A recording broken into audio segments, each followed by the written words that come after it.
존경하는 34만 세종시민 여러분, 서금태 의장님을 비롯한 선배 동료 의원님 여러분, 이춘희 시장님과 유정섭 부교육감님, 그리고 관계 공무원 여러분, 안녕하십니까. 아름동을 지역구로 두고 있는 상병훈 의원입니다. 지난해 우리 의회와 교육청에서는 아름중학교 과밀 문제를 해결하기 위해 많은 노력을 했습니다. 그럼에도 불구하고 중앙투자심사라는 문턱을 넘지 못했고 아름중 과밀 해결을 원하는 학부모와 학생들에게 안타까운 소식만 전달한 바 있습니다. 제가 오늘 이 자리에 선 이유는 그동안 아름중 제2캠퍼스 설립을 위해 노력한 모습과 현재도 계속되고 있는 아름중 과밀 문제, 아름중 제2캠퍼스 설립을 막았던 지방교육행정기관 재정투자사업 심사 규칙의 개정 상황에 대해 말씀드리고자 합니다. 본 의원은 2018년 의원이 된 후 세종시 교육의 문제이자 지역구 현안인 아름중 과밀 문제를 해결하기 위해 여러 노력을 했습니다. 행정사무감사, 시정 및 교육행정 질문을 통해 교육청과 시청의 과밀 문제 해결을 촉구하였고 한편으로는 학부모와의 간담회 및 아름동 지역 중학교 설립 촉구 결의대회를 열었고 주민 4,500여 명의 서명부도 지난해 4월 교육부에 전달한 바 있습니다. 학교 설립의 큰 걸림돌인 교육부 중앙투자심사 제도를 근본적으로 바꾸기 위해 지방교육행정기관 재정투자사업 심사규칙 개정 또한 병행했습니다. 이런 여러 노력에도 불구하고 아름중 제2캠퍼스는 설립되지 않았고 그동안의 문제가 2020년 올해에도 그대로 나타나고 있습니다. 화면을 보시면 올해 아름동 지역 중학교 배정이 나와 있습니다. 올해 졸업하는 아름동 거주 초등학생 450명 중 125명이 집에서 가까운 아름중으로 진학하지 못하고 많은 수의 학생들이 친구와 헤어져 인구 여러 중학교로 분산 배정되었습니다. 이 학생들은 집에서 5분 거리의 학교를 두고 도보로만 30여 분 넘게 걸리는 학교로 다녀야 합니다.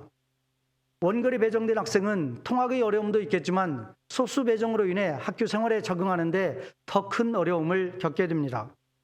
교육청에서는 아름동의 많은 학생과 학부모들이 이러한 어려움을 겪고 있다는 것을 잘 헤아려 주시고 반배정 등 여러 측면을 고려해 주실 것을 거듭 강조드립니다.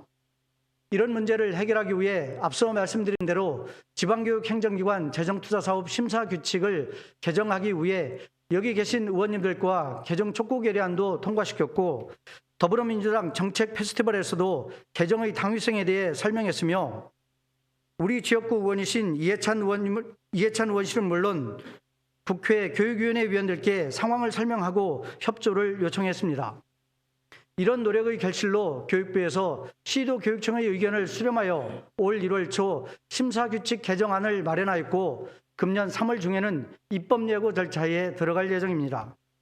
개정안대로 된다면 총 사업비 100억 이상 300억 미만 신규 투자 사업 중 보통 교보금을 교부받으려는 학교 신설의 경우에만 중앙투자심사를 받도록 되어 있어 자체 재원이 투입되는 아름중 제2캠퍼스 설립은 중앙투자심사를 거치지 않고도 추진할 수 있게 되었습니다. 아쉬운 부분이 없는 것은 아니나 교육감의 권한인 학교 설립과 재정의 자율성을 보장하는 이번 개정안의 방향에 공감하는 바가 큽니다.